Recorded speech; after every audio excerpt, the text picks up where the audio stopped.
ഇന്ന് ഇൻഡോറിൽ വെച്ചിരിക്കുന്ന മണി പ്ലാന്റ്സിനെ എല്ലാം നമ്മൾ പുറത്തിറക്കുകയാണ് കേട്ടോ. എല്ലാം നിയോൺ പോത്തോസാണ്. ഇവരെ പുറത്തിറക്കിയിട്ട് കുറച്ച് നാളുകളായി. ഓരോ പോട്ടുകളും എടുത്ത് ഉണങ്ങിയ ഇലകളും അതുപോലെ തണ്ടും എല്ലാം മാറ്റി ക്ലീൻ ചെയ്യണം. പിന്നെ ഇങ്ങനെയാണ് കേട്ടോ ഞാൻ ഈ പോത്തോസൊക്കെ സെറ്റ് ചെയ്ത് വെച്ചിരിക്കുന്നത്. അതുപോലെയുള്ളൊരു വൈറ്റ് പോട്ടിലേക്ക് ഇറക്കി വെച്ചിരിക്കുകയാണ്. ഈ വൈറ്റ് പോട്ട് ആകെ വൃത്തികേടായിട്ടുണ്ട്. എല്ലാതും ഒന്നും ക്ലീൻ ചെയ്യും വേണം. ഓരോ പോട്ടുകളും പുറത്തേക്ക് എടുത്ത് ഇതുപോലെ മുറ്റത്ത് നിരത്തി വെച്ചിരിക്കുകയാണ്.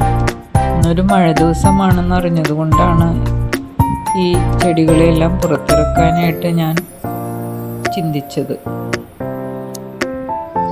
പിന്നെ ഇത്രയും നാൾ ഇവരെല്ലാം ജനലിലൂടെ മാത്രമേ മഴ കണ്ടിരുന്നുള്ളൂ. ഇന്നൊന്ന് നേരിട്ട് ഇവർ മഴയെ ആസ്വദിക്കട്ടെ എന്നും കൂടെ കരുതി. നല്ലപോലെ മഴ നനഞ്ഞ് ഇവരും മഴയെ ഒന്ന് ആസ്വദിക്കട്ടെ. നമ്മളെപ്പോലെ തന്നെ ചെടികളും മഴയെ ഇഷ്ടപ്പെടുന്നവരാണല്ലോ. മഴ നനഞ്ഞതിൻ്റെ സന്തോഷം ശരിക്കും കാണാനുണ്ട്. ഈ പ്ലാന്റ്സിനെല്ലാം ആഴ്ചയിൽ ഒരിക്കൽ മാത്രമാണ് വെള്ളം ഒഴിച്ചു കൊടുക്കാറ്. നമ്മൾ എത്ര വെള്ളം ഒഴിച്ചു കൊടുത്താലും ഒരു മഴ നനയുന്നതിൻ്റെ സന്തോഷവും സുഖവും ഒക്കെ ഒന്ന് വേറെ തന്നെയാണ്. യഥാർത്ഥത്തിൽ പ്രകൃതിയെ തൊടുമ്പോഴാണ് ജീവിതം പൂർണ്ണമാകുന്നത്. അതിൽ യാതൊരു സംശയവുമില്ല. ഈ ഒരു മഴ നനഞ്ഞതിൻ്റെ സന്തോഷം ഓരോ ഇലകൾക്കും ആ ഒരു സന്തോഷം പ്രകടിപ്പിക്കുന്നത് കാണുന്നില്ലേ? ഇനി നമുക്ക് ഇവരെല്ലാം തിരിച്ച് അകത്തേക്ക് കയറ്റാം. ആ നീണ്ടു നിൽക്കുന്ന തണ്ടുകളെല്ലാം നമ്മൾ ഒന്ന് ചുറ്റി വെച്ച് കൊടുക്കുകയാണ്.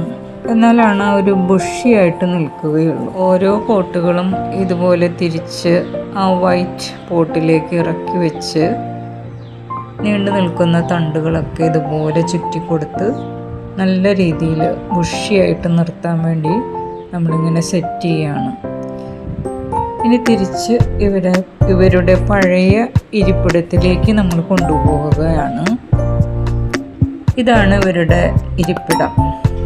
നമ്മൾ വീട് പണിയുമ്പോൾ തന്നെ ഇങ്ങനെ ഒരു വോള് തീരുമാനിച്ചിരുന്നു. ഗ്ലാസ് ഇട്ടിട്ടുള്ള ഒരു വോളാണ്. അവിടെ നമ്മൾ ഇതുപോലെ ഒരു ഗ്രില്ല് സെറ്റ് ചെയ്ത് വെച്ചിട്ടുണ്ട്. ഗ്ലാസ്സിന് പുറകുവശത്തായിട്ട്, അതായത് ഔട്ട്ഡോറിലേക്ക് നമ്മൾ നല്ല ഒരു ഗ്രില്ല് സേഫ്റ്റിക്ക് വേണ്ടി വെച്ചിട്ടുണ്ട്. ഈ ഒരു സ്റ്റാൻഡിലാണ് നമ്മുടെ ചെടികളെല്ലാം നമ്മൾ സെറ്റ് ചെയ്യുന്നത്.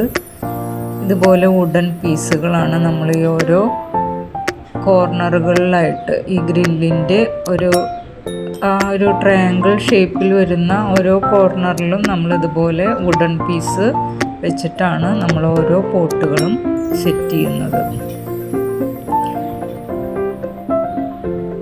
ഏതാണ്ട് ഒരു 10-20 ചട്ടികൾ നമുക്കിവിടെ വയ്ക്കാൻ പറ്റും. പിന്നെ ഒരു കാര്യമുള്ളത്, നമ്മുടെ ഈ ഗ്രില്ലിൻ്റെ ബാക്ക് സൈഡിൽ, അതായത് പുറത്ത് നമ്മൾ വേറൊരു ക്രീപ്പർ കൂടി പടർത്തിയിട്ടുണ്ട്. അപ്പോൾ അതിൻ്റെയും കൂടെ ഒരു പച്ചപ്പ് നമുക്ക് അകത്തേക്ക് കിട്ടുന്നുണ്ട്. ഓരോ പ്ലാന്റും ഇതുപോലെ നമ്മൾ അടുക്കി വയ്ക്കുകയാണ്. ചെടികളെല്ലാം വളരെ ഉഷാറായിട്ടാണ് നിൽക്കുന്നത്. മഴ കൊണ്ടതിൻ്റെ ഒരു ഹാപ്പിനെസ് നമുക്ക് കാണാൻ പറ്റുന്നുണ്ട്. ഞങ്ങൾക്ക് ഏറെ പ്രിയപ്പെട്ട ഒരിടമാണിത്. വളരെ പോസിറ്റീവ് എനർജി തരുന്ന ഒരു സ്പേസാണ്. നമ്മുടെ വീട്ടിലേക്ക് വരുന്ന എല്ലാവരും പറയാറുണ്ട് ഈ ഒരു സ്പേസിനെ കുറിച്ച്. മിക്കവാറും ഇതൊരു സെൽഫി പോയിൻ്റായി മാറാറുണ്ട്. ഇപ്പോൾ നമ്മൾ എല്ലാ പോട്ടുകളും സെറ്റ് ചെയ്ത് കഴിഞ്ഞു. ഈ ഗ്രില്ലിന് താഴെയായി ഒരു പച്ച കാർപ്പറ്റും കൂടെ നമ്മൾ വിരിച്ചിട്ടുണ്ട്. ഈ ഒരു ഊഞ്ഞാലും പിന്നെ നമ്മുടെ പോത്തോസും അതിനു പുറകിൽ പടർന്നു നിൽക്കുന്ന ക്രീപ്പറും എല്ലാം ഒരു നല്ലൊരു പോസിറ്റീവ് വൈബാണ് നമ്മൾക്ക് തരുന്നത്.